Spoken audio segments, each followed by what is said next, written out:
అందరూ బాగున్నారా? నేను చాలా బాగున్నానండి. ఈరోజు మంచి రెసిపీతో మీ ముందరకు వచ్చానండి. అదేనండి పిల్లలకి పెద్దలకి చాలా ఇష్టమైన స్నాక్ రెసిపీ అండి, సగ్గుబియ్యం పునుకులండి. దానికి కావలసిన పదార్థాలు చెప్తాను రండి. ఇదిగోండి, దొడ్డు సగ్గుబియ్యం తీసుకోవాలి, చాలా బాగుంటుంది. ఇప్పుడు మనం 1 కప్పు సగ్గుబియ్యం తీసుకోవాలండి, పెద్ద సగ్గుబియ్యం.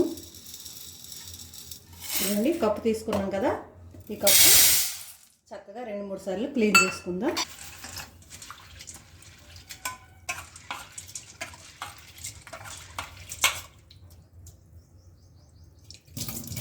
మనం ఏ కప్పుతోనైతే సగ్గుబియ్యం తీసుకున్నామో అదే కప్పుతోని నిండుగా 1 కప్పు పుల్లటి పెరుగు తీసుకుందామండి.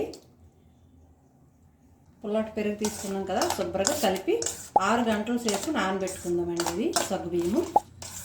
ఇప్పుడు మనం 6 గంటలు నానిన తర్వాత మిగతా ప్రాసెస్ చెప్తాను. సగ్గుబియ్యం అండి, బియ్యం పిండి అండి 1 కప్పు, 2 స్పూన్లు గోధుమ పిండి అండి, 1 కప్పు ఉల్లిపాయ తరగండి, 1 కప్పు కొత్తిమీర పుదీనా తరగండి, 1 కప్పు పచ్చిమిరపకాయలండి, రుచికి సరిపడా సాల్ట్, చిటికెడంతా వంట సోడా అండి, చిటికెడంతా వేసుకోవాలి, లేదంటే ఆయిల్ పీల్చేస్తుంది. ఇప్పుడు మనం వరిపిండి వేసుకుందామండి. 1 కప్పు, 2 స్పూన్లు గోధుమ పిండి అండి, 2 స్పూన్లు సరిపోద్దండి. ఈ గోధుమ పిండి వేసిన వల్ల ఏమవుద్దంటే విడిపోదు, లోపల స్మూత్గా బయట క్రిస్పీగా వస్తుందండి. వరిపిండి గోధుమ పిండి వల్ల 2 స్పూన్లు సరిపోద్ది.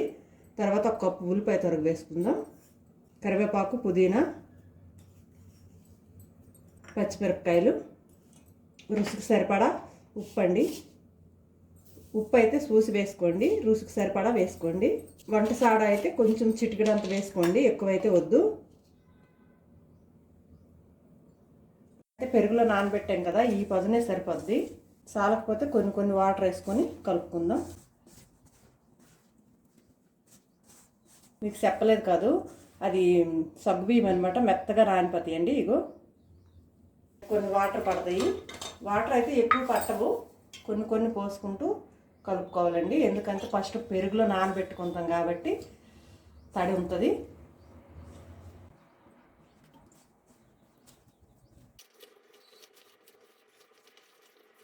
ఉప్పు ఒకసారి రుచి చూసుకోవాలండి, మనం చూసుకున్న తర్వాత సరిపోతే కొంచెం వేసుకుందాం.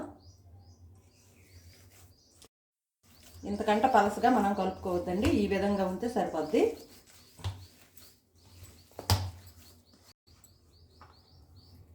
స్టవ్ వెలిగించుకుందామండి, ప్యాన్ పెట్టుకొని ఆయిల్ పోసుకుందాం. ఆయిల్ హీట్ అయిందండి, ఇప్పుడు మనం వేసుకుందాం. చిన్న పునుకుల్లా వేసుకుందాం.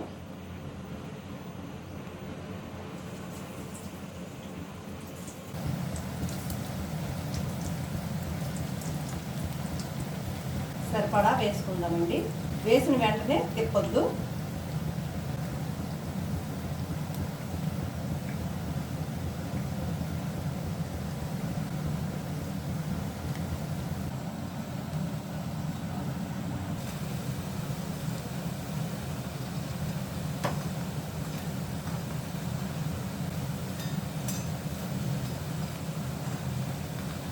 మరి మంట అయితే ఫుల్ ఫ్లేమ్లో పెట్టకండి, లోపల నుండి ఉడకాలి కాబట్టి సిమ్లో పెట్టే వేయించుకోండి.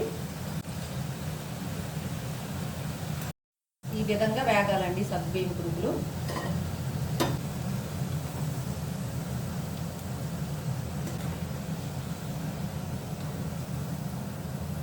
అలాగే మిగతా పునుకులన్నీ వేసుకుందామండి మనం.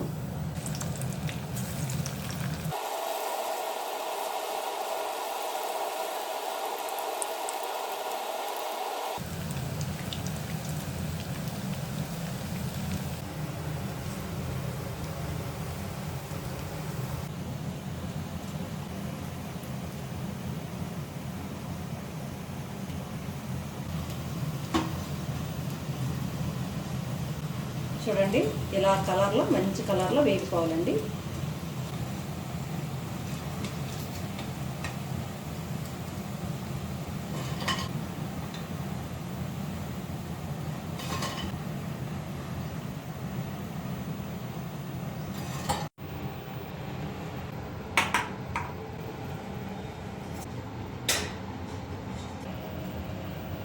చూసారా కదా ఫ్రెండ్స్, సగ్గుబియ్యం పునుకులు రెడీ అయిపోయేవి. వాటితో కాంబినేషన్ టమాటా చట్నీ. మేము ముందుగా ఇంట్లో రెడీ చేసుకున్నాం టమాటా చట్నీ. లోపల సాఫ్ట్గా, పైన క్రిస్పీగా చాలా టేస్టీగా ఉన్నాయండి సగ్గుబియ్యం పునుకులు. మీ ఇంట్లో కూడా ట్రై చేయండి, చాలా చాలా బాగున్నాయి. టేస్ట్ చేసి చెప్తాను. సూపర్ ఉన్నాయండి, మీ ఇంట్లో కూడా ట్రై చేయండి. ఈ వీడియో కనుక నచ్చినట్టయితే లైక్ చేయండి, షేర్ చేయండి, సబ్స్క్రైబ్ చేయండి.